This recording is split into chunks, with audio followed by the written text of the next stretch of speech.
లక్ష్మి అన్న మాటకు అర్థం మీరు కేవలం ఐశ్వర్యము అని అనుకోకండి. లక్ష్మి అంటే లక్ష్మ అని. ఏ గుర్తు చేత ఒక విభూతి ప్రకటనమవుతుందో అది లక్ష్మి. అనుభవంలోకి రావాలి, వస్తే కానీ అది నిజానికి లక్ష్మి కాదు. నాకు బోరెడంత ఐశ్వర్యం ఉందనుకోండి, కానీ ఏమీ తినడానికి లేదు, అప్పుడు ఎందుకది? ఉందని చెప్పుకోవడానికి ఉందంతే. బోరెడని పళ్ళు ఇంట్లో ఉంటాయి, ఒంట్లో మధుమేహం ఉంది, ఎందుకది? ఏం తింటావు? తినడానికి ఉండదు, అప్పుడు కాదు లక్ష్మి.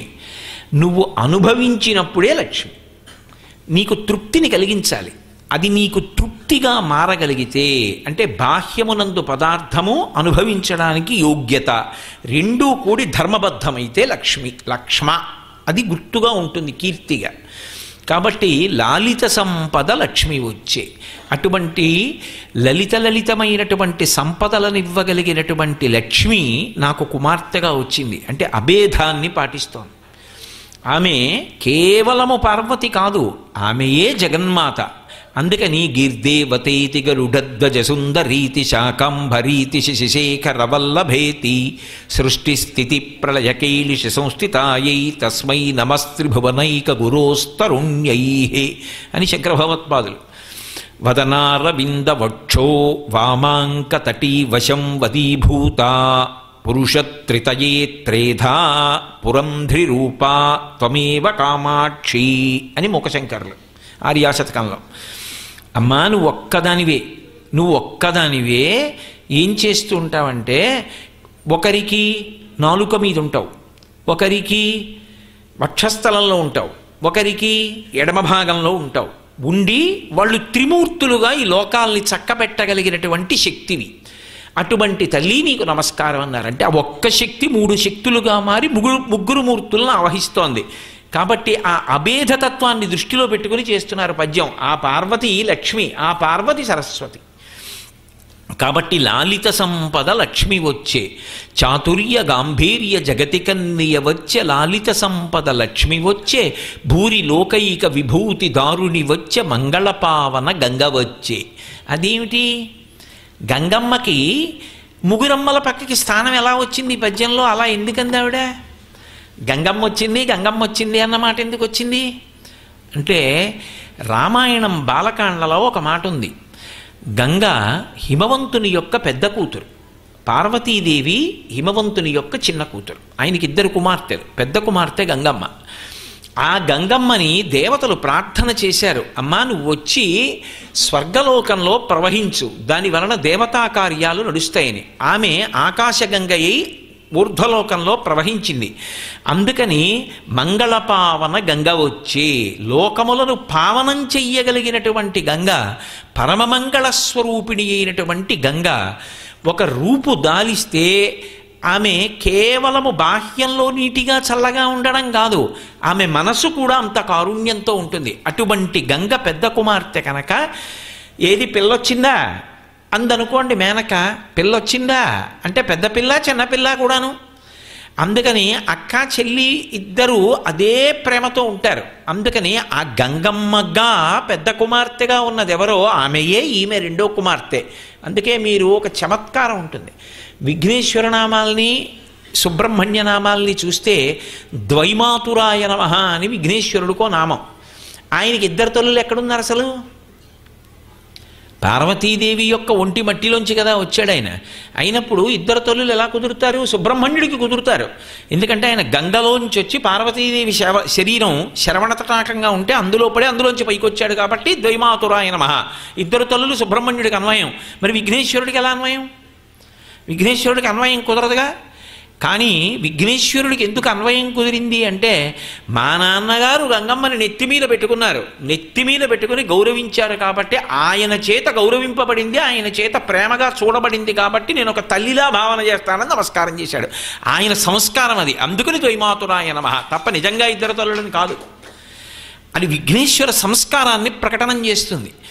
అలా ఇక్కడ గంగమ్మ పార్వతీదేవి 2 దేవతాంశలు కూడా మేనకని ఉద్ధరించడానికి ఆవిడ కడుపునొచ్చాయి. అందుకే పార్వతీదేవి ఎంత చల్లటిదో, ఎంత కారుణ్యమున్నదో, గంగమ్మ కూడా అంత పావనమైనది, అంత చల్లనిది, అంత మంగళప్రదురాలు, అంత సౌశీల్యవతి, అంతటి కారుణ్యమూర్తి. అందుకే మీరు చూడండి, ఇద్దరూ కలిసి వచ్చే సందర్భం ఒక చోట ఉంది. ఇద్దరూ వచ్చి తరింప చేస్తుంటారు. ఇద్దరూ వచ్చి కన్న తల్లులుగా తరింపచేసే సందర్భం ఎక్కడుంటుంది అంటే ఒక్క కాశీపట్టణంలో ఉంటుంది.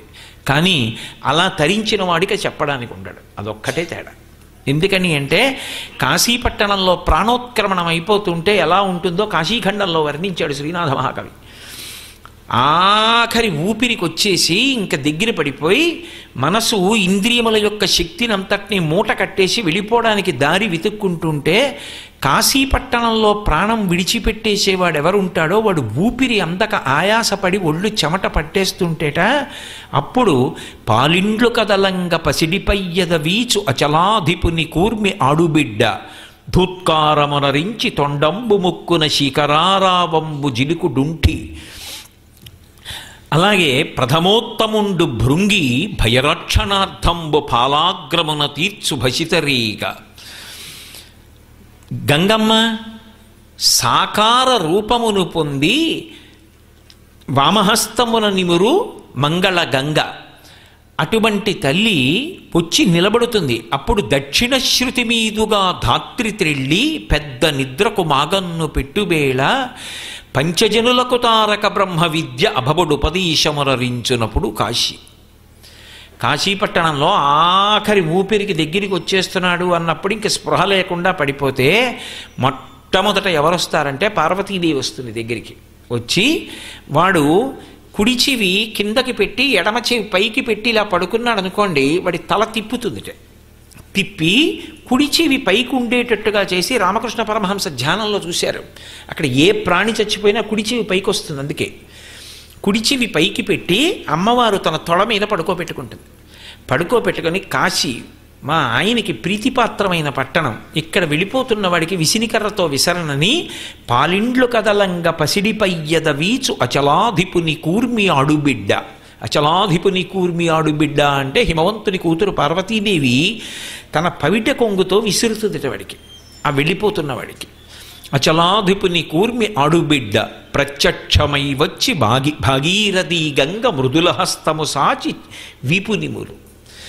ఆ గంగానది ప్రత్యక్షమై రూపంతో బయలుదేరి వచ్చి పార్వతీదేవి పక్కన కూర్చుని తన చల్లటి చేత్తో ఏం బెంగ పెట్టుకోకు నాన్న అని గుండెల మీద నిమురుతూ ఉంటుంది. ప్రత్యక్షమై వచ్చి భాగీరథీ గంగ మృదుల హస్తము సాచి మేను నివురు. ధూత్కారమునరించి తొండంబు ముక్కున శిఖరారావంబు జిలుకు డుంఠి.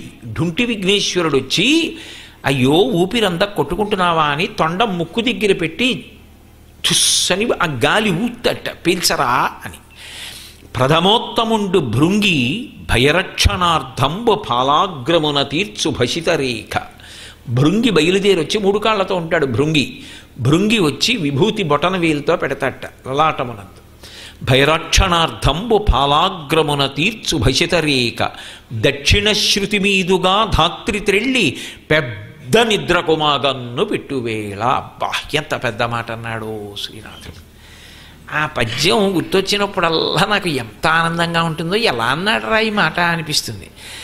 నిద్రపోతే మాగన్ను పెడతాం. మాగన్ను అంటే అలా కళ్ళు పడిపోతుంటాయి. అలా కళ్ళు పడిపోయి నిద్రపోయిన వాడు రేపు పొద్దున లేస్తాడు. ఇది పెద్ద నిద్ర, ఇంకా లేవడు. ఇంకా నిద్ర శాశ్వత నిద్ర. ఆ పెద్ద నిద్రకు మాగన్ను పెట్టువేళ దక్షిణ శృతి మీదుగా ధాత్రి త్రెళ్ళి కుడిచివి పైకొచ్చేటట్టుగా తిప్పితే పంచజనులకు తారక బ్రహ్మ విద్య అభబుడుపదీశమునరించునప్పుడు కాశీ. పాశంచ ఘంటాం అని గంటలు మోగుతుండగా శంకరుడొచ్చి మోకాళ్ళ మీద కూర్చుని వంగి ఆ కుడి చెవిలో తారకం చెప్తాట. తారకం చెప్పి ఆఖరి ఊపిరిలో పలికించి ఆ వెళ్ళిపోతున్న జీవుడు ఊపిరందట్లేదన్న బాధ కన్నా పవిట పెట్టి విసురుతున్న పార్వతీదేవిని, ఒళ్ళు నిమురుతున్న గంగమ్మని, ముక్కు దగ్గరికి తొండం పెట్టి గాలి ఊదుతున్న విఘ్నేశ్వరుణ్ణి, ఆ పైన బొటనవేలుతో నుదుటి మీద విభూతి పెడుతున్నటువంటి భృంగిని, సాక్షాత్ శంకరుడు వచ్చి వంగి చెవిలో ప్రణవం ఆ తారకం చెప్తుంటే ఆ తారకాన్ని శంకరుడు ఇచ్చినటువంటి ఆ ఉపదేశాన్ని ఆఖరి ఊపిరిలో పలుకుతూ పరమ సంతోషంతో పరమేశ్వరుని యందు ఐక్యమైపోతాడు కాశీపట్టణంలో. కాబట్టి ఇద్దరూ కలిసి వచ్చేది కాశీపట్టణంలోనే.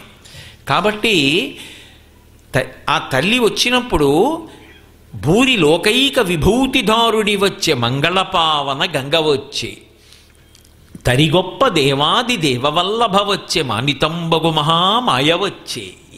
ఏం మాటలు వేసేశారు! తరిగొప్ప దేవాది దేవవల్లభ వచ్చే, ఆమె పరబ్రహ్మమునకు మహిషి.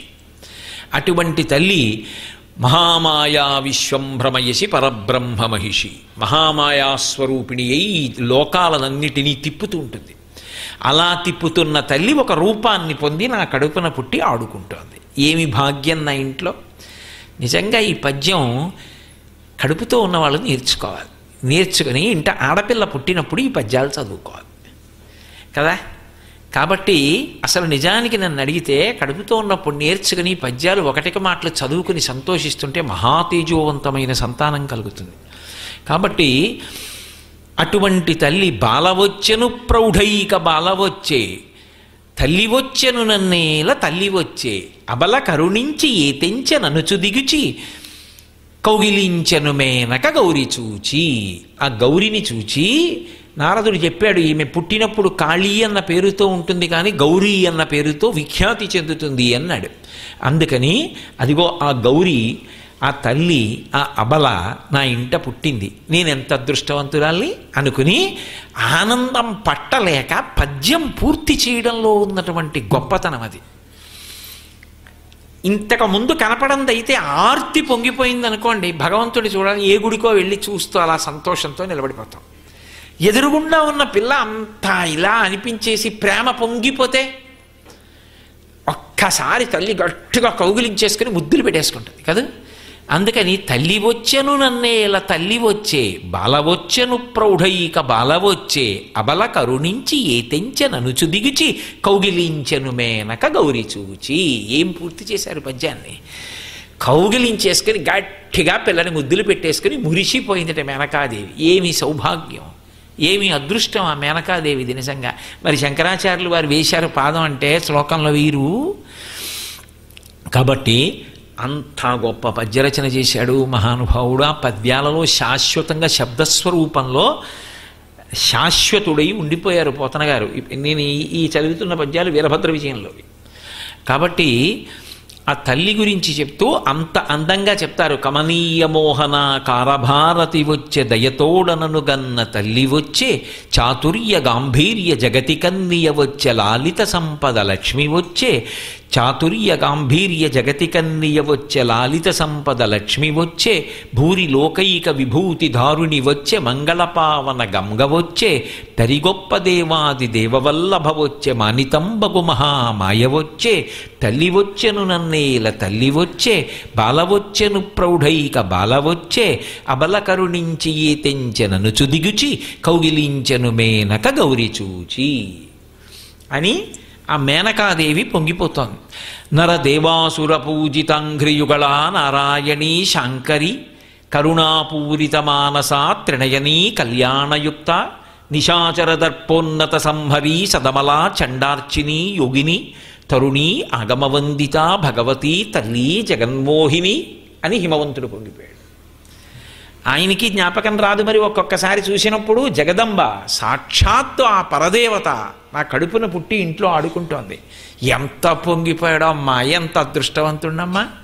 నీ కాలి గోటి కాంతి లభ్యం కాదే, నకదీదితి సంచన్నన మజ్జనతమోగుణ, నీ కాలి చిటికిన వేలుకున్నటువంటి గోటి కాంతి ప్రసరించినంత మాత్రం చేత కొన్ని కోట్ల జన్మల నుంచి తరువుకొస్తున్నటువంటి తమోగుణం ధ్వంసమైపోతుందే.